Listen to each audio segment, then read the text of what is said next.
शारीरिक पीड़ा आवे, मानसिक पीड़ा आवे, बौद्धिक पीड़ा आवे, उस समय पर अगर आपको याद हो तो गजेंद्र मोक्ष का पाठ शुरू कर दो तुरंत बैठ के। कैसी भी परिस्थिति आई हो,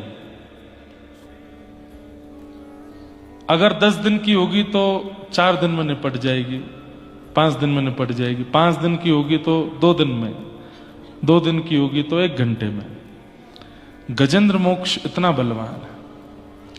और उस गजेंद्र मोक्ष में भी आप कहें कि हमको नहीं आता तो याद करना शुरू करो, अब से शुरू करो, यहीं से ही लेकर के जाइए गजेंद्र मोक्ष का पाठ।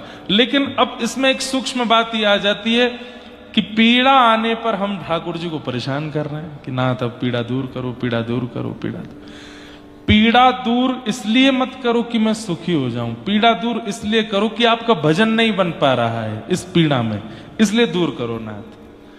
अगर कोई पीड़ा जीवन में आती है उसके बाद भी भजन नहीं छूट रहा है, कथा नहीं छूट रही है, सेवा नहीं छूट रही है, तो पीड़ा को रहने दो, ठाकुर जी को परेशान मत करो, होने दो, करके निकल जाएगी। लेकिन उसके कारण वृंदावन छूट गया, कथा छूट गई, नाम छूट गया, सेवा छूट गई, तब गजेंद्र मोक्ष का पाठ करो। हे नाथ, ये पीड़ा मुझे आपसे दूर कर रही है, इसलिए मेरी रक्षा करो।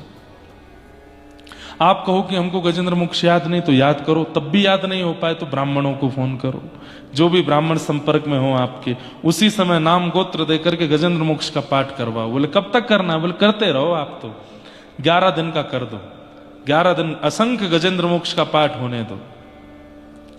और आप क्या करोगे? घर बैठ के हरिश शरणम हरिश शरणम हरिश शरणम हरिश शरणम। हरि नाम में इतना बल है, ये आप करके देख लेना।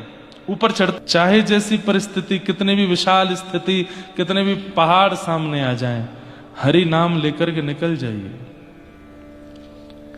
बहुत बल है हरि नाम में, 2 अक्षर का नाम है, लेकिन इतना बलवान है कि आप उसका अनुभव करके ही कर सकते हो, बताने से नहीं होगा।